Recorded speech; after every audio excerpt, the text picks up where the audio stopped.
What's going on, Golf Addicts? DB here, and I'm here to talk about top 20 bets for the PGA Championship 2022 that I like. And we're going to do long shots today because that's what I like to do. I don't want to do the short numbers. Nobody likes that, okay? It's Southern Hills. It's going to be a fantastic event. We're pumped about it. And the top 20 numbers are out. Now, I do want to give you a really good tip to think through, okay? If you're betting top 20s, understand the dead heat rules that apply on the various books, right? And understand whether or not your book pays dead heat rules, which most books do pay out dead heat. So the only one that doesn't is BetMGM, which is interesting. And I don't have any BetMGM numbers today; they're not out as of this point. But they pay full placement points if you bet a top 20, and 24 guys are tied at 20. So that's really good to know. So more about that later in another video. But I want to get into it, and I want to talk about some long shots now. I definitely think there's some shorter numbers here that you could be very responsible for. You could be responsible bettors and bet some locks to finish top 20. But I want to start my top 20s in the 2-to-1 range or longer. In fact, I'm going to start with a rookie. So how do you like that? I'm going to go all the way up to 5.5 to 1. So I'm going to give you about 8 players. We're going to deep dive into 7 players. I'm going to deep dive into 7 players that I really like. And I'm going to go ahead and show my screen. I'm going to open up the model on Fantasy National. I'm going to kind of walk you through what I'm looking at. I want you to see how these guys play in the wind, how they putt on bent grass, their trends, the stats that I think are most important, which are approach play and around the green play here at Southern Hills. I'm going to open it all up. Before I do that, please give the video a thumbs up, like the video, subscribe to the channel if you haven't already, and comment. I want to know the biggest bet that you've ever hit, whether it's a dollar amount or actually one that you're like most proud of, a long shot bomb, something like that. I'm very proud of my Hudson Swafford 250 to 1 hit just a couple weeks ago, or I guess a couple months ago now. Time flies by fast.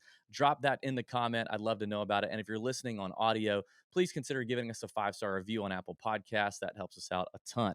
All right. So before I get into my 7 long shots, the shorties, right? If you like a shouty, if you want a shout number, somebody a little shorter, maybe you have a massive bankroll. Maybe your unit's bigger than mine, right? I've heard that before.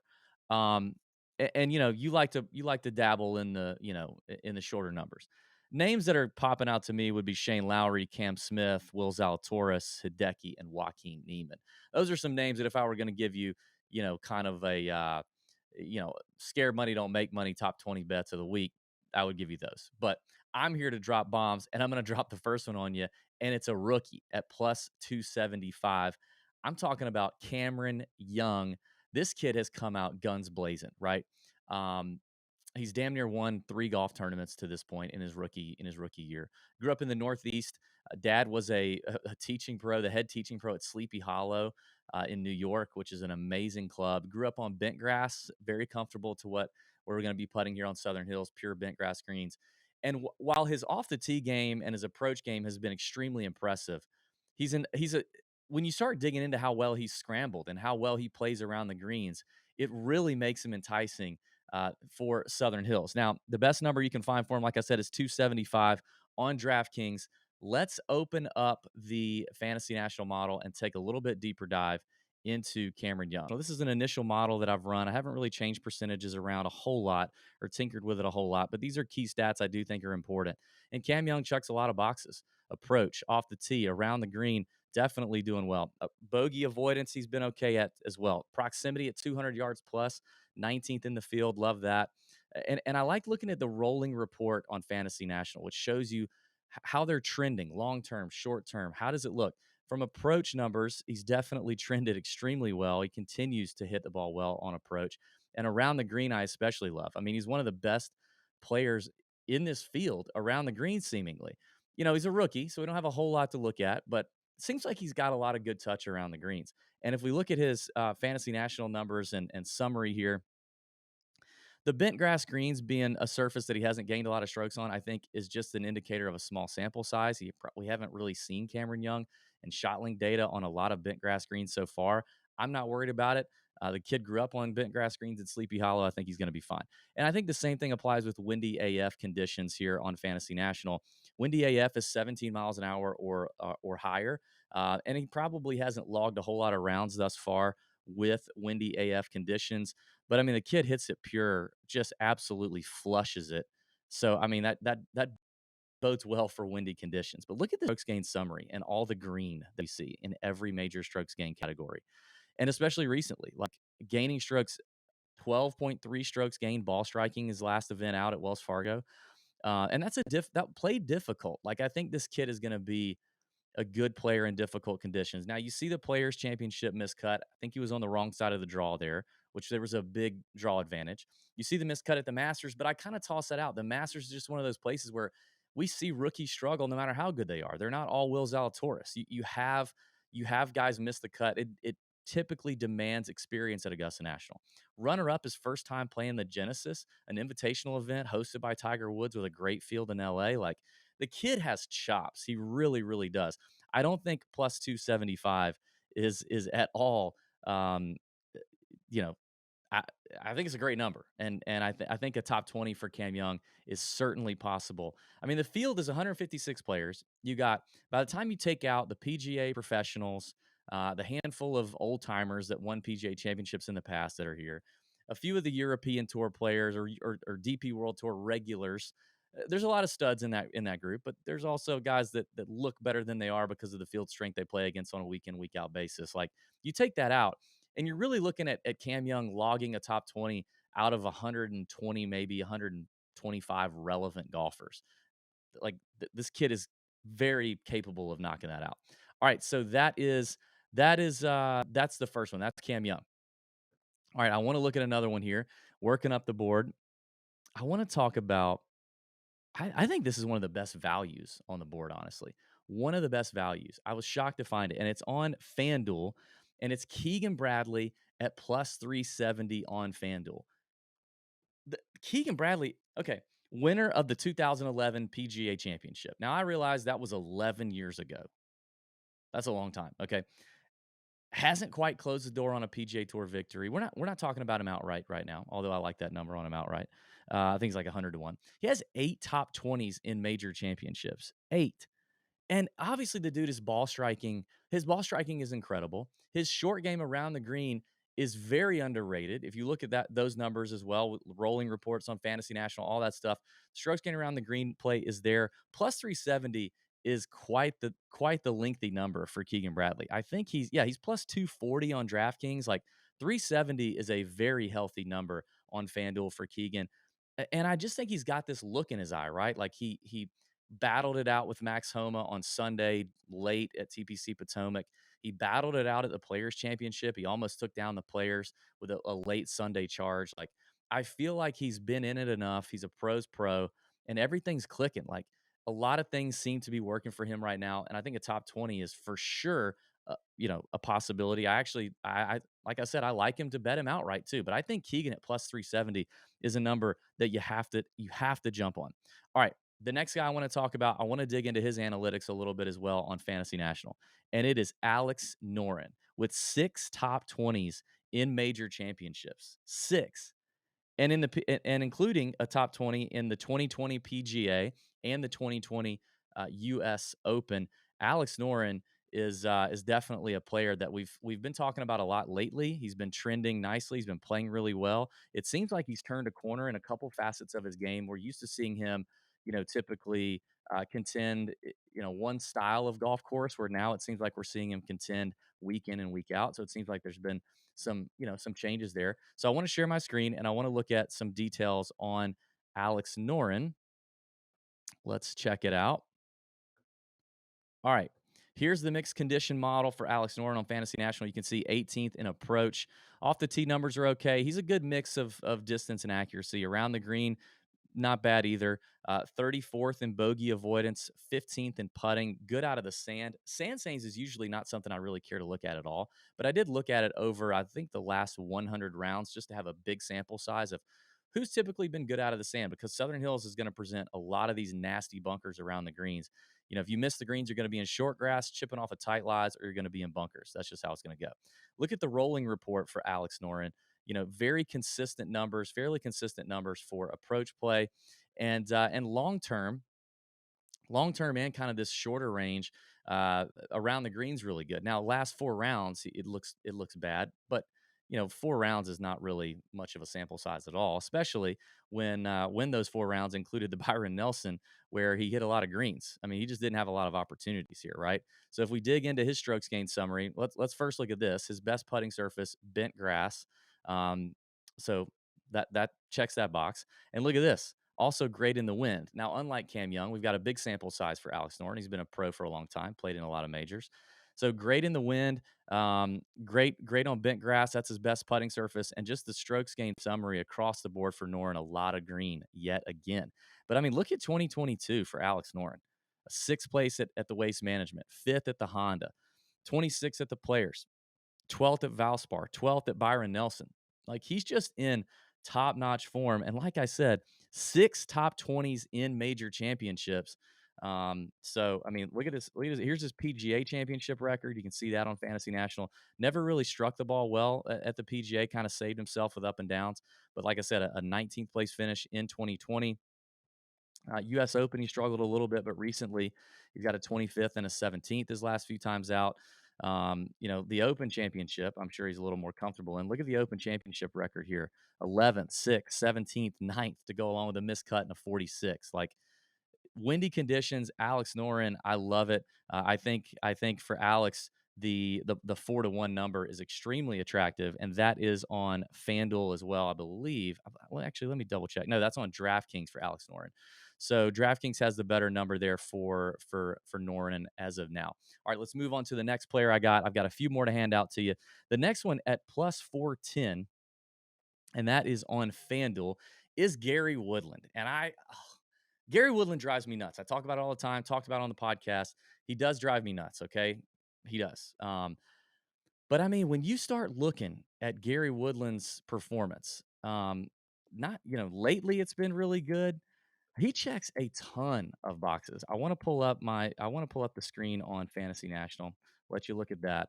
But let's see. I mean, US Open winner, right? We saw him win a US Open a couple years ago. So he's made 7 of 9 cuts at the PGA Championship with 2 top 20s. Obviously, Gary can play in difficult conditions. He knows what he's doing. He can play in windy conditions. He's got the little knockdown, little piss missile he likes to do. But look at him here in the mixed condition model: 17th on approach, 24th around the green, 25th in bogey avoidance, 9th in proximity over 200 yards. Like, definitely checking a lot of boxes there. The rolling report, you know, 24 rounds, checking the box on approach. He's typically been a pretty good approach player, pretty good iron player. And look at the scrambling, like, very consistent around the green numbers, which I love to see for Gary Woodland. It's not fluky. It's been good. It's consistent. I love that. And if you break down, his summary on Fantasy National, he sucks putting, right? That's the thing that frustrates us about Gary Woodland. His best putting surface is bent grass. That's where he loses the least amount of strokes. Love that. Good in windy conditions, good in moderate conditions, good in difficult to average. This is going to be difficult here. So he's gained strokes there. These bars aren't dropping down. He's gaining strokes. And then the strokes gained summary, again, a lot of green outside of really some putting. His last time out at the Wells Fargo, he disappointed a bunch of people, lost 4 strokes with the irons, but he's done that before and then recovered with, really good iron play the next week. But he's had a great year: 5th at the Honda, 5th at API, 8th at Valero. And I want to look at his PGA Championship record here. Look at his PGA Championship record: 38th last year at Kiowa. Not great off the tee that week. 8th in 2019, 6th in 2018. U.S. Open, we obviously saw him win at Pebble, I believe that was in 2019, and the Open Championship. Makes a lot of cuts. He's got a couple. He's got 1 top 20 in here back in 2016. He's never played well at the Masters. The Masters has just always been a struggle for Gary Woodland. I don't know why, but it just has been. But I think Gary Woodland is another one. At plus 410. I mean, I think the guy obviously has winning upside, much less top 20 upside. I think that's a good number. Before I get into the next 3, and these are some bombs, all right? I want to remind everybody the Nut Hut is going to be popping this week. The Prize Picks content in the Nut Hut, I mentioned it on the podcast, up 50 units just from AC's daily posted Prize Picks plays. Prize Picks legal in 31 states. The Nut Hut is killing it. And since May of 2020, since we moved the Nut Hut to Discord and we opened up the Discord server, we have had a documented $6 million in Nut Hut members wins in DFS alone. That's not betting. That's not top 20s. That's not outrights.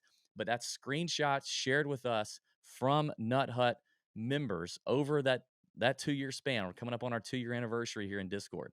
Since that time frame, documented $6 million in winnings. Holy moly. The live chat's going to be popping this week. Me, Pat, AC will be in there. Ben Little will probably be in there as well on Wednesday night. That'll be happening around 8:30 or so, 8:30 p.m. Eastern. It'll go for probably 2.5 hours on Wednesday night. Pop in there, ask us a bunch of questions. It's $10 a month or $90 a year. That is it. I promise you, just in the prize pick section alone, you will earn the cost for the Discord server. Trust me.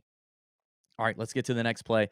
This one's kind of a sleeper for me, I think. I don't think a lot of people may have expected me to talk about this guy, but I like what I'm seeing, and I love what I see in major championships. Out of Robert McIntyre, the Scotsman Robert McIntyre just shows up in majors. We've seen it. We've seen it time and time again. Now the stats for him on Fantasy National might be a little weird, just because he doesn't log a ton of PGA Tour events. I mean, he's definitely got some, but it's a small sample size. He plays on the DP World Tour a good bit. Robert McIntyre has made 8 of 8 cuts in major championships, including an 8th and a 6th at the Open Championship and a 23rd and a 12th at the Masters. So 3 top 20s out of 8 tries for Bobby Mack. Finished 49th at the PGA last year. Lost 3 strokes putting. The putter is the issue for him for sure. That was at Kiowa. But you know, windy AF conditions checks that box. Difficult conditions checks that box. He just played. I think it was the British Masters on the DP World Tour. Saw him finish 23rd at the Masters at Augusta National, 15th at Tigers event at the Genesis, 8th at the Open Championship last July. Like, Bobby Mack is a stud. You can get him at plus 430 on FanDuel, and I think that's definitely a bomb worth taking a look at. A guy who's made 8 of 8 cuts in the major, like, that's really good for a guy, for a young player, a guy that we haven't really seen a lot of other than in the last like 2 or 3 years. So I love Bobby Mack. Couple more here I want to get you with. And the next one is a guy who's been a little hit or miss lately and probably disappointed a handful of people because he's typically a stud. He's a DFS darling. People love to play him, but he's had some trunk slammers here in the last few weeks, and it's irritating. But it's Taylor Gooch at 5-1. Gooch is 5-1, I believe. On FanDuel is the best number DraftKings is the best number you can get for Taylor Gooch. Now, Taylor Gooch, the Oklahoma State product, so quite familiar with windy conditions, Oklahoma, the Oklahoma area. I'm sure he's got some rounds at Southern Hills. I'm sure he does. I haven't looked that up, but I know he does. He's made 4 of 5 cuts in major championships with a T14 at this year's Masters. Love that about Taylor Gooch. I do want to dive into him, share some Fantasy National insight with the Gooch. The Gooch is loose. Here we go. Last 24 rounds. 48th in approach, 13th around the green. I bet you probably didn't see that coming. Last 50 rounds, checks a box in bogey avoidance, 10th there, 18th in proximity at 200 yards or longer. Good sand player over the last 100 rounds. He's 24th in the field there. The putter's been relatively good for Taylor Gooch here recently. If you look at the rolling report with irons, you can see it's trended down a little bit here lately, but long term, he's been great. I like looking at that long-term stuff when it comes to major championship weeks. You tend to have guys like play their best, bring their best, prepare their best, and be as sharp as they can possibly be, and play the game that is typically in there. And that's what Taylor Gooch typically has been a very good iron player. If you look at around the green play, look at this. Like, a lot of green, like dark green, which is good, right? That is definitely what we want around the green. He's a very good scrambler, underrated. I think it's a guy we don't really talk enough about, honestly. But looking at his player summary here, gain strokes on bent grass, gain strokes in windy and difficult conditions. Like, he checks a lot of boxes here, right? Strokes gain summary is pretty solid. Now, off the tee, you notice some red numbers, you notice some negative, right? And a lot of that is because he's not super long. 300 yards is good for average driving distance. He sprays it a little bit, but you can kind of spray it here. You can't spray it. All right. It's not as wide as Augusta National, but they're not super narrow fairways.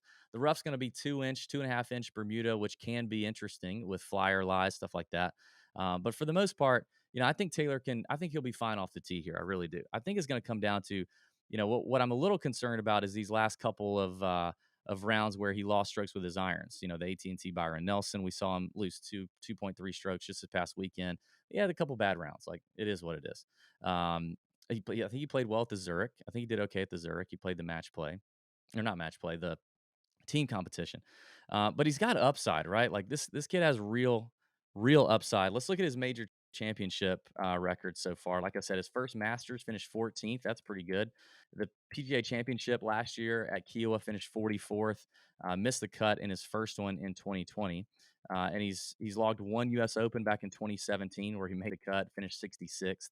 And he's logged one Open Championship. That was last year, finished 33rd. So I don't know. I mean, 5-1 for the Oklahoma State product to do his thing. I definitely like that for Taylor Gooch. And I got one more for you. It's another long shot, plus 550, and it's Aaron Wise. You can get Aaron Wise at plus 550 on DraftKings. Listen, I've talked about Wise a good bit. I talked about him a lot. I liked him a lot for the Byron Nelson. Wise is an underrated scrambler, very underrated scrambler, and the irons are clicking. What does it come down to for Aaron Wise? It all comes down to that flat stick, buddy. That's what it comes down to. I want to share my screen, and we'll take a quick look at Aaron Wise, and I'll show you what I'm seeing on the mixed condition model. Last 24 rounds, 19th in approach, 16th off the tee, 63rd around the greens, but I'll show you. I think there's a little issue there. Last 50 rounds in proximity, checks the boxes there in the plus 200 yard range and the bogey avoidance. Obviously, the putting is the problem. If we look at the trending, the rolling report, look at the iron play, like just so consistent, really consistent with the irons and really hot lately. Look at the scrambling. Like, it's probably something you wouldn't really know about Aaron Wise, but like for a guy with his distance, with his iron play, you probably wouldn't guess that last 100 rounds, he's 36th in this field, right? That's really good for a guy at plus 550 to top 20 and like 150 to 1 to win. But look, recently, like he's clipping it well around the greens. Let's dig into the summary here on Fantasy National. Like I said, long hitter. It's always been about the putter for him. He doesn't do well with bent grass, that's for sure. Look at the difference in strokes gained by difficulty. This kid loves playing in these tough conditions. I love that about him, right? And I think for a guy who can't make a lot of putts, that's probably good. I think it's the same reason Will Zalatoris is good in some of these difficult, tougher scoring conditions because, Will hits a lot of greens. So does Aaron Wise. But they just can't make putts. So it becomes a problem when you have to, go 26 under to win the Byron Nelson. That involves making a lot of putts. It's not just hitting it to 4 feet every time. It's dropping a lot of putts. But, when you got a 2-putt from 20 feet to save par, like these guys give themselves a lot of 20-footers when other guys are missing greens or they're blowing it 40 feet off target. Windy conditions, gaining strokes, moderate wind conditions, gaining strokes. He does well there. Look at the summary here. A lot of green. It's just all about the putter. So long-term and short-term, tee to green, the kid's a stud and has been and is playing like that right now. I mean, look at the iron play. Look at the approach play. He can get it done. He's made 2 of 3 cuts in PGA championships with a 17th last year. So top 20 for him. Check that box last year at Kiowa. The Masters, I think 17th at his only Masters back in 2019. U.S. Open, he's played in 3 of them, most recently in 2019 where he finished 35th. And he's only logged 1 Open Championship. He finished 41st in 2019. So 5 of 8 cuts made in majors with two top 20s for Aaron Wise. I think plus 550 is a great number for Aaron. And there you go. That's 7 bomb top 20s for the PGA Championship. Check it out. Be sure and check out the Nut Hut, man. I'm telling you, it's going to be hot this week. It is going to be hot, and the prize pick stuff that we're doing in there continues to absolutely slay. And comment your biggest bet you've ever hit, or the one you're most proud of, right? Mine was Hudson Swafford. Share the video if you don't mind. Copy the link. Send it to a friend. Let them know. Let's tell somebody about the Tour Junkies. Spread that Tour Junkies gospel. That helps us a ton. And if you're listening on audio, like I said, a 5-star review does a lot for us, especially in a major championship week. It just takes you a couple minutes. If you could do that for us, that would be great. And we're doing a giveaway. If you leave a review on Apple Podcasts, put in your Twitter handle or your Instagram handle or your email with a written 5-star review, and we will pick one at random, and we're going to send you a new Tour Junkies driver head cover or putter head cover. Or you can get one of our new Southern Hills t-shirts, which I'll actually throw one of those up on the screen. And so if you're watching on YouTube and you want to leave a Apple review, here's the new Southern Hills t-shirt. We've got a bunch of different colors. You got a little Golby, the clock tower or whatever that is at Southern Hills, and then a little Golby on the front pocket there. So check the t-shirts out. Check out the Tour Junkie shop. It's got a lot of new stuff in there. And hey, let's have a great week and bend over your bookie.